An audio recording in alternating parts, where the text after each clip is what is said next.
Didn't last long. All right, the Franks. So we get the word French from the Franks. The Franks were a group of people who overcame and overran France, but it wasn't all at once. But remember the Franks because the most powerful bunch of kings was a king from the Merovingian dynasty. Now, this I'm going to elaborate on a little bit. M-E-R.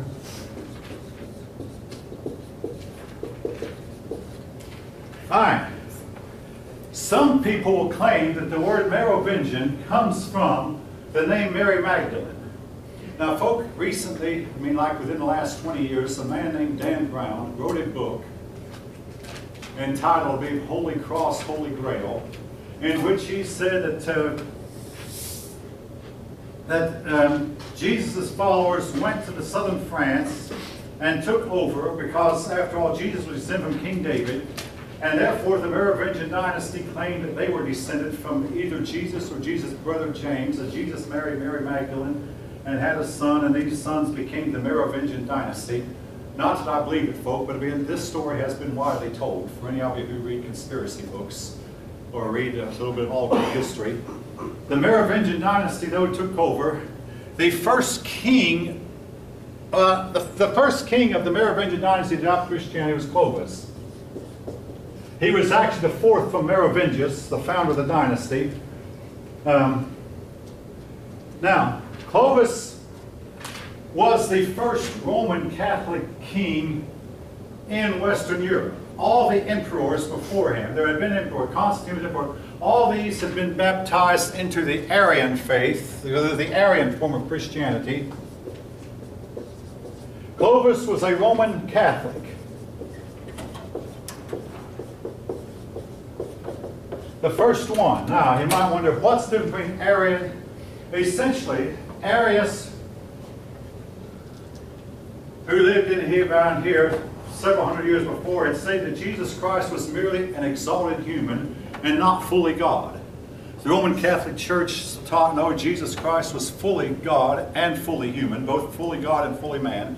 Of all the doctrines that exist among Christendom today, one of them that has been completely lost is the Arian. Nobody, as far as I know, believes it. The Eastern Orthodox don't, the Protestants, the Roman Catholics never did.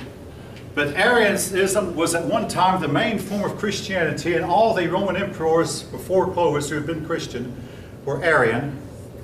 But Arianism died along the wayside. Now, why is it important? Simply this, folk. Now, this is speculative, but I've heard others speculate on it too. That this part of the world over here did not have as strong a belief that Jesus was fully God. This part did. So when Islam stepped out of Arabia and moved on a scene, this part of the world fell to Islam because they were not fully convinced that Jesus was all the way God.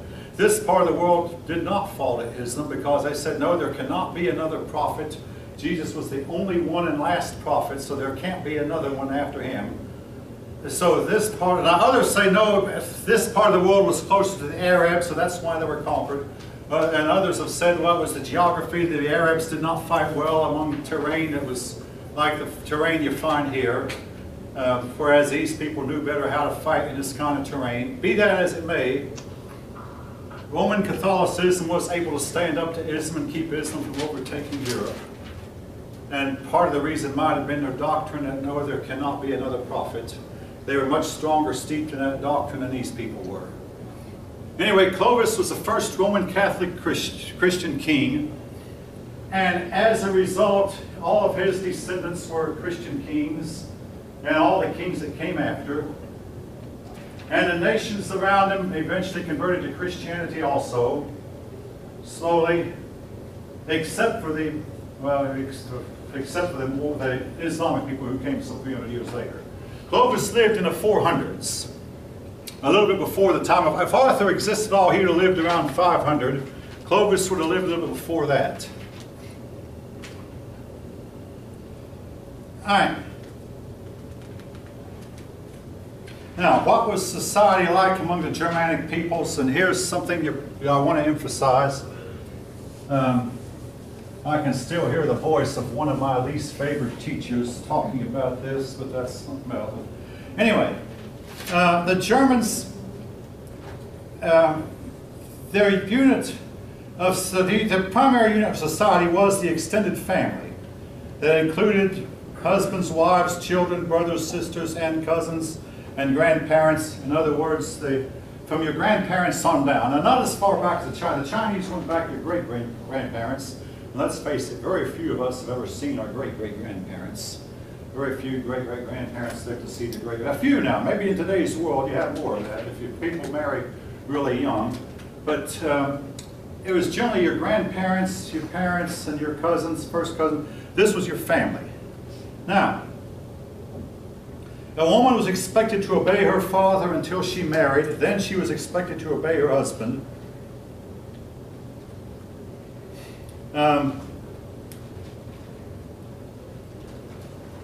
Now, German law was somewhat personal. If you committed a crime against a member of another family, you could expect that family to come after you. Now, what this did was it led to fights between families which sometimes last for hundreds of years. The most famous fight was a fight between the Montagues and Capulets that you find in Shakespeare's Romeo and Juliet.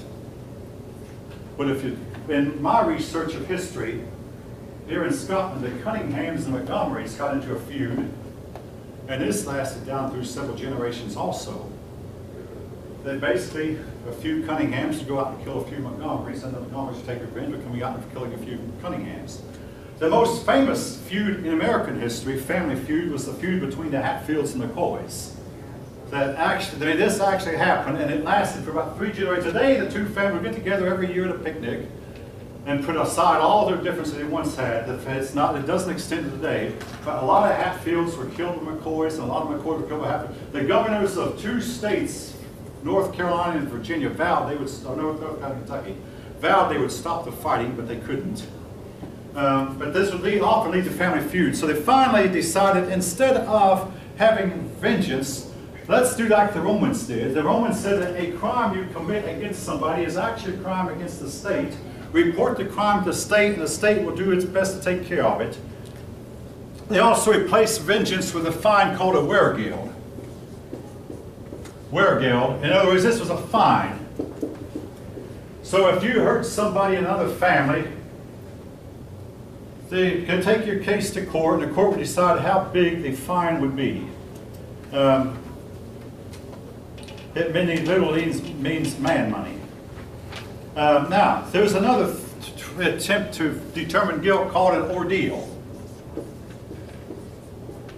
Ordeal is where a person who is accused would either lie on a bed of spikes, or walk on some hot coals, or walk on a hot iron, and the judges would determine how much his feet blistered, or if he laid on a bed of spikes, determine how badly his back was hurt. Now, before you think this is nutty, I want to remind you of something. It is now known that persons who are guilty will have more of a tendency to be hurt in something like this than persons who are not guilty. Guilt is now known to bring on cancers, shorten lives, and cause slower healing. You know, the person who was not guilty was believed would heal faster, and a lot of doctors say, hey, there might be a little bit to this. So this was a trial by ordeal. Now, until recently, I mean, before you think this is completely idiotic, and I don't think it is, I mean, granted, it could be wrong, there's sometimes no good way to determine a person's guilt or innocence. Now, until recently, we would sometimes use what's called a lie detector, and this is still used. A person who is accused will be taken to an expert in lie detection, and this person will ask the accused a whole series of questions and try to measure the blood pressure. And it is known that for most people, your blood pressure will change if you are lying than it will if you're not.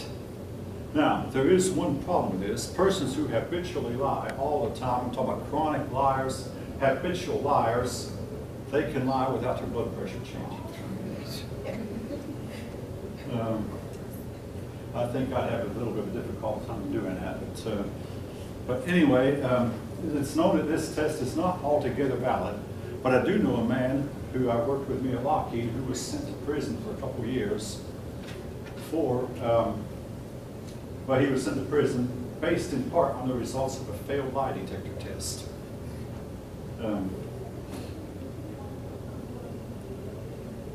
I'll go into a little bit more detail. He married a woman who had 2 teenage daughters, and sometimes this is a really bad idea. And one day the DFACS got a report that he was having sex with these 2 daughters, and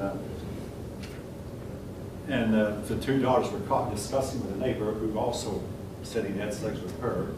And this crime led him. Yeah, this the police.